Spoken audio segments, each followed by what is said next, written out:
investors, Mr. Suren Kumar, Jiten Kumar, and Jay, members of the Vanua from Naroro, the Principal Agriculture Officer, Dr. Vinesh Kumar, Principal Agriculture Officer at the Sigatoka Research Station, Mr. Shailendra Prasad, District Officer from Sigatoka, Ruth, staff from Ministry of Waterways and Environment, our other staff from Ministry of Agriculture and Waterways and Environment, farmers from Naroro in nearby settlements, advisory councillors from Nambitu, and ladies and gentlemen, Bula Vinakatiyo. Bula. Ladies and gentlemen, it's a pleasure to be here today to officiate the launch of a major commercial agriculture investment project.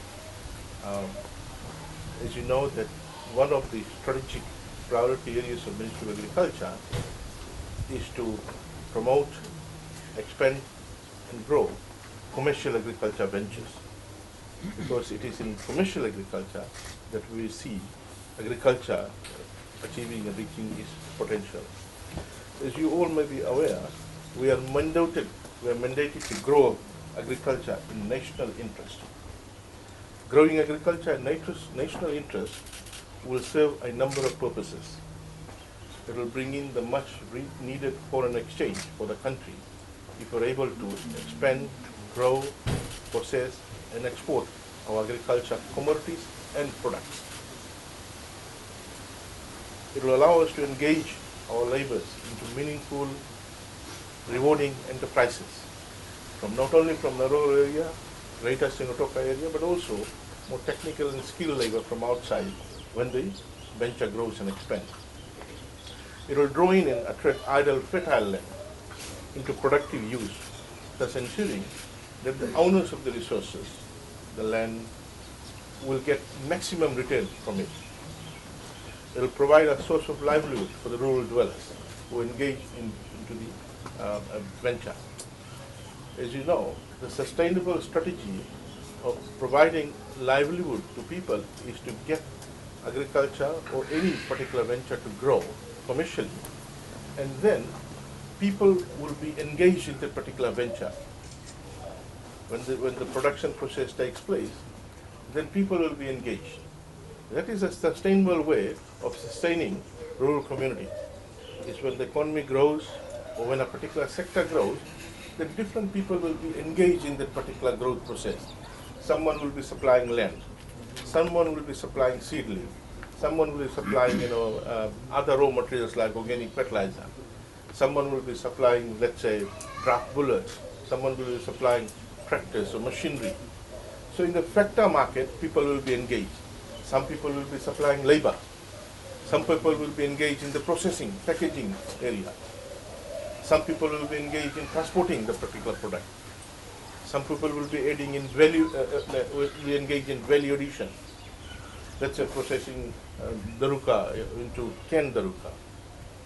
Tomorrow I will be launching a very new initiative of canning our own pineapple, which will really incentivize the pineapple farmers in Bar, in Western Division. The largest pineapple growing farmers is in Bar, and they've been worried about market. So tomorrow is a great day for them.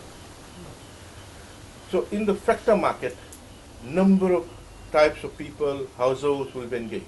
Then in the product market, when the product is sold, then again there will be people engaged. And when people engage, all of them will benefit in this particular growing venture. And lastly, when the agriculture sector grows, we will be able to meet our food security and nutritional security agenda. So now the old model of large farmer or large number of small farmer are no longer workable for commercial purposes.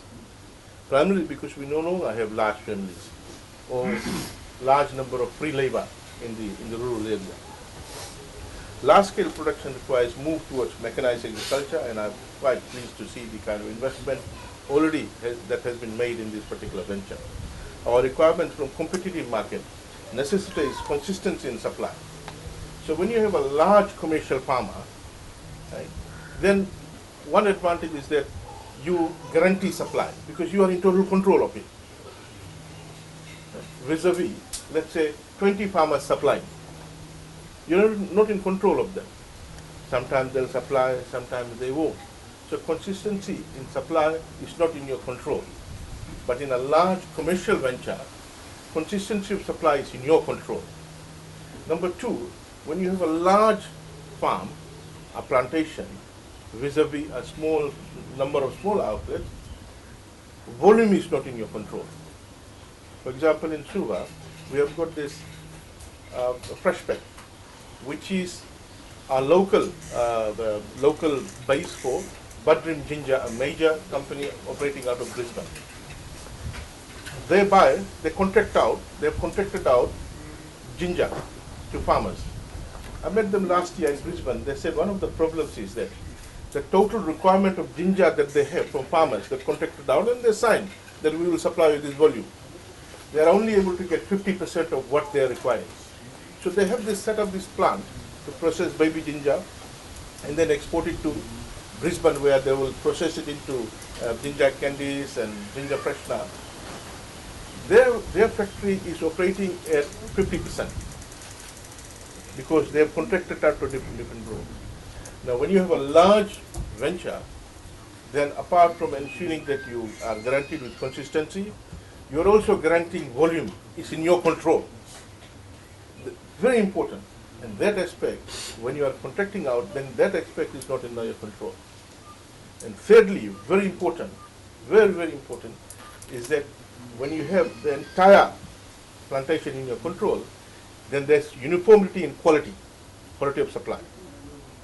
For example, I've got 100 people, let's say, supplying honey to agro-marketing authority. They harvest the honey, they process it and bottle it. That 100 suppliers, their quality is different. Quality is different. No matter how much you give them the SOP, still there will be small but significant difference in quality. But when you have your own processing plant, when you yourself source it, process it and pack it, is one quality. You are in control of the quality. And in a competitive market, quality is very important, very critical. Because to have that edge in the competitive market, it's not only about price and therefore your unit cost to have a price edge, but also what is the quality of the particular product. And these days, when you do market segmentation, there is a segment of the market which is not really price sensitive, but quality sensitive. In small developing countries, large segment of the market, they are price sensitive. When they go to a supermarket, they are similar kind of products, but price is different, then price will dictate which particular product is picked up from the shelf. Yes, true, in small developing countries. Yeah. But also, there's a significant, small but significant and growing market which is sensitive to quality.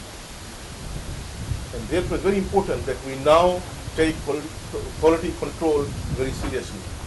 And when you have got large ventures, then you can afford to have a section on quality control. Ensure the quality of the product is guaranteed. Yes, you will be targeting that higher value segment of the market. Ladies and gentlemen, now we have to reorient our farming system and move towards mechanization and large holdings. Because of this, we need to have alternative plans to deal with biosecurity issues such as value adding and product development. We have always been talking about commodities. We must also move a step further and talk about products. How you value add commodities and convert them into products. And that will also allow us to deal with the issue of biosecurity constraints. There are countries who are using phytosanitary measures to restrict the volume of export into their country. That is something that we will have to deal at the political level. But we also need to have a backup plan, second best solution, is how we value add our product so that biosecurity is not an issue. Ladies and gentlemen, when we have large holdings, it will also allow us to reduce our unit cost because we will be sourcing raw materials and inputs in volume.